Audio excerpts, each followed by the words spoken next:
नमस्कार। फिरोज़ गांधी कॉलेज हिंदी विभाग द्वारा संचालित ऑनलाइन कक्षाओं में आपका स्वागत है। मैं हूं डॉक्टर संतोष पांडे। यह क्लास बीए थर्ड सेमेस्टर के उन विद्यार्थियों के लिए रिकॉर्ड की जा रही है जिन्होंने को करिकुलर विषय के अंतर्गत हिंदी भाषा, लिपि और निबंध लेखन नामक विषय का चयन किया है। हम लगातार बात कर रहे हैं एक उस टॉपिक पर जिस टॉपिक का नाम है उत्तर प्रदेश की प्रमुख बोलियाँ, उनकी व्याकरणिक एवं साहित्यिक विशेषताएं। इस संबंध में हमने अपनी पिछली क्लास में अवधी भाषा पर बात की थी, यानी अवधी बोली पर बात की थी। बोली या भाषा आप कुछ भी कह सकते हैं, अवधी को अवधी बोली पर बात की थी। इस संबंध में उसके 2 लेक्चर यानी 2 वीडियो तैयार हो चुके हैं और आपको मिल चुके होंगे। पहले वीडियो में हमने बात की थी अवधी के व्याकरणिक विशेषताओं पर और दूसरे लेक्चर में अपनी बात की थी मैंने अवधी की साहित्यिक विशेषताओं पर। आज हम एक दूसरी बोली को ले रहे हैं जो उत्तर प्रदेश में प्रमुख रूप से बोली जाती है, प्राचीन काल से बोली जाती रही है और आज भी कई जिलों में और कई क्षेत्रों में बोली जाती है। उस बोली का नाम है ब्रज। तो आप डालेंगे हेडिंग ब्रज भाषा या ब्रज बोली, और इसमें लिखेंगे, यहाँ से मैं कुछ नोट्स दूंगा उसे आप लिखेंगे। ब्रज का पुराना अर्थ,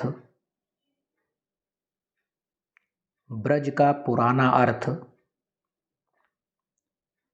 पशुओं या गायों का समूह, पशुओं या गायों का समूह या चरागाह आदि है। ब्रज का पुराना अर्थ पशुओं या गायों का समूह या चरागाह आदि है। पशुपालन के प्राधान्य के कारण, पशुपालन के प्राधान्य के कारण यह क्षेत्र कदाचित ब्रज कहलाया, यह क्षेत्र कदाचित ब्रज कहलाया और इसी आधार पर इसकी बोली ब्रज भाषा कहलाई, और इसी आधार पर इसकी बोली ब्रज भाषा कहलाई। इसका विकास सौरसेनी अपभ्रंश के मध्यवर्ती रूप से हुआ है। इसका विकास सौरसेनी अपभ्रंश के मध्यवर्ती रूप से हुआ है। अब आगे एक छोटी सी हेडिंग डालेंगे आगे, ब्रज भाषा का बोली क्षेत्र, ब्रज भाषा का बोली क्षेत्र। देखिए, ब्रज जो है उत्तर प्रदेश में, मध्य प्रदेश में और राजस्थान में 3 प्रदेशों में बोली जाती है। मध्य प्रदेश में ये ग्वालियर के आसपास बोली जाती है, राजस्थान में ये भरतपुर, करौली, धौलपुर और जयपुर के आसपास बोली जाती है। लेकिन हमें यहाँ बात करनी है केवल उत्तर प्रदेश की, कि जो ब्रज है यह उत्तर प्रदेश के किन किन शहरों या जिलों में बोली जाती है। तो आप लिखेंगे ब्रज का बोली क्षेत्र, या ऐसा लिख देंगे, एक मिनट सॉरी, इस हेडिंग को जरा ऐसा लिखेंगे कि उत्तर प्रदेश में ब्रज का बोली क्षेत्र, उत्तर प्रदेश में ब्रज का बोली क्षेत्र। डैश करके लिखेंगे मथुरा, आगरा, अलीगढ़, मैनपुरी, एटा, बदायूं और बरेली। मथुरा, आगरा, अलीगढ़, मैनपुरी, एटा, बदायूं और बरेली। ये था उत्तर प्रदेश में ब्रज का बोली क्षेत्र। अब आप अगली हेडिंग डालेंगे ब्रज भाषा का व्याकरणिक स्वरूप, ब्रज भाषा का व्याकरणिक स्वरूप। तो चलिए इसमें लिखते हैं हम लोग, ब्रज भाषा में 12 स्वर ध्वनियों का प्रयोग होता है। ब्रज भाषा में 12 स्वर ध्वनियों का प्रयोग होता है। इनमें अ का, आ यानी छोटा आ, इनमें अ का उदासीन रूप भी प्रयुक्त होता है। इनमें आ का उदासीन रूप भी प्रयुक्त होता है। उदासीन रूप से तात्पर्य है कि लिखा तो जाता है लेकिन बहुत हल्के से पढ़ा जाता है, पूरी तरह से उसका उच्चारण नहीं होता है, ऐसा बोलते हैं इसको उदासीन। तो इनमें आ का उदासीन रूप भी प्रयुक्त होता है। यह प्रायः शब्दांत में आता है। यह प्रायः शब्दांत में आता है। यह आता कहाँ पर है? शब्द के अंत में। जो आ है, जो उदासीन आ है, ये शब्द के अंत में आता है। तो आप लिखेंगे यह प्रायः शब्दांत में आता है। ए तथा ओ के ह्रस्व रूप भी प्रयुक्त होते हैं। ए तथा ओ के ह्रस्व रूप भी प्रयुक्त होते हैं। आई और औ संयुक्त स्वर हैं। आई और औ संयुक्त स्वर हैं। आगे लिखेंगे, कई जगह हा का लोप पाया जाता है। कई जगह हा का लोप पाया जाता है। जैसे साहूकार, फिर एक तीर बनाकर लिखेंगे साहूकार। साहूकार का हा लोप हो जाएगा। हा के लोप का मतलब हा जो है वो डिलीट हो जाएगा, समाप्त हो जाएगा, यानी खत्म हो जाएगा वहां से शब्द से। तो साहूकार का हा समाप्त हो जाएगा तो क्या बनेगा शब्द? साहूकार। एक और उदाहरण लिखेंगे, 12। एक तीर का निशान बनाएंगे और लिखेंगे 12। एक तीसरा उदाहरण लिखेंगे, बहु। बहु के हा का लोप करेंगे तो शब्द बनेगा बऊ। बऊ। ड़ा का रा हो जाना इस भाषा की एक और विशेषता है।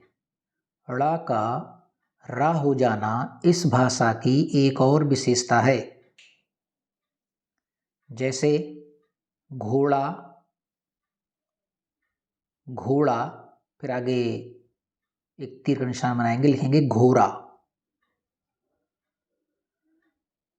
थोड़ा, थोरो, थोड़ा चेंज हो जाएगा थोरो में। साड़ी, सारी आदि। एक लाइन छोड़ लिखेंगे, सर्वनामों में मैं, हाउ, हूँ, मो, मोही, मुझ, मोको, मोसो, मोहिते, मेरो, मोपै, हम, हमन, हमौ, तू, तें, तुझ, तोहि, तुमन आदि शब्दों का प्रयोग होता है। आदि शब्दों का प्रयोग होता है। आदरवाचक शब्दों में, आदरवाचक शब्दों में आप, आपू, रावरो, रावरे, राउरे, रावरी आदि शब्दों का प्रयोग होता है। क्रिया विशेषणों की बात करें तो, क्रिया विशेषणों की बात करें तो अब, अबय, तब, तबय, जब, जबय, कब, कबय, आजु, काल, परसों, तरसों, इहाँ, उहाँ, हते, हुअन, उतय, बितय, कितय, इत, उत, कित, तित आदि शब्दों का प्रयोग पाया जाता है। आदि शब्दों का प्रयोग पाया जाता है।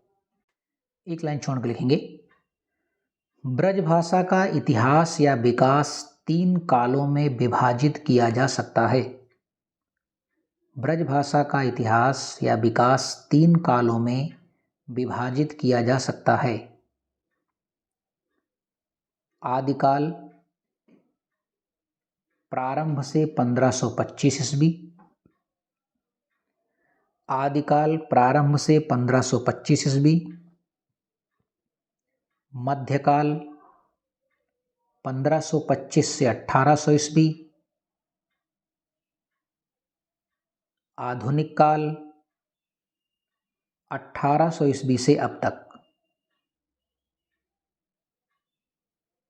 मध्यकाल आधुनिक काल 1800 ईस्वी से अब तक। आदिकालीन ब्रजभाषा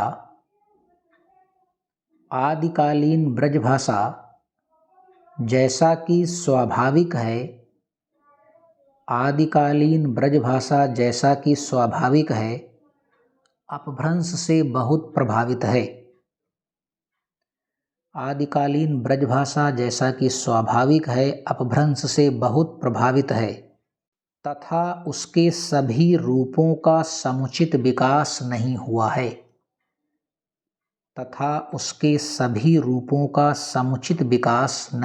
है। हेमचंद्र के व्याकरण में जो उदाहरण हैं,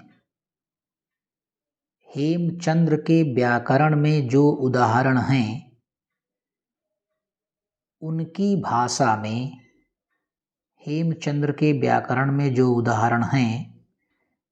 भाषा में ब्रजभाषा का पूर्व रूप सुरक्षित